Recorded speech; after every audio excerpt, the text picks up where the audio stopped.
Kerala cricket തലമുറ മാറ്റത്തിനൊരുങ്ങുകയാണ്. കഴിഞ്ഞ തവണത്തെ റണ്ണറപ്പ് എന്ന നേട്ടത്തിൽ നിന്ന് പ്രചോദനം ഉൾക്കൊണ്ട് ഇത്തവണ കിരീടം തന്നെയാണ് ടീം ലക്ഷ്യമിടുന്നത്.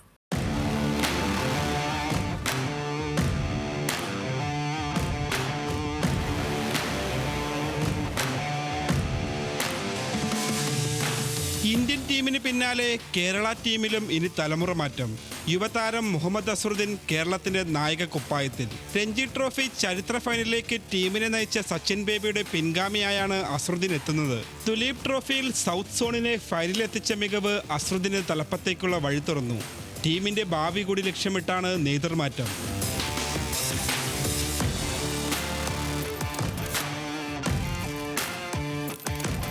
കയ്യകലെ നഷ്ടമായ സ്വപ്നകിരീടം കൈപ്പിടിയിലൊതുക്കാനാണ് ഇക്കുറി കേരളം ലക്ഷ്യമിടുന്നത്.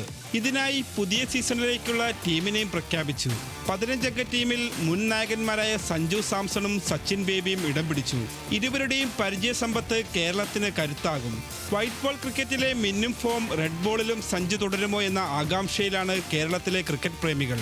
അതേസമയം പരിക്കിന്റെ പിടിയിലായ ബേസിൽ തമ്പിക്ക് ടീമിലെ സ്ഥാനം നഷ്ടമായി.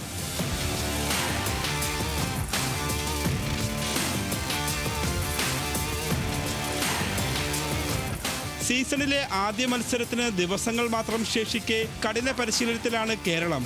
അസ്റുദ്ദീൻ, സഞ്ജു സാംസൺ, രോഹൻ കുന്നുമ്മൽ, സൽമാൻ നിസാർ അടങ്ങുന്ന ബാറ്റിംഗ് നിരയിലാണ് പ്രതീക്ഷകൾ.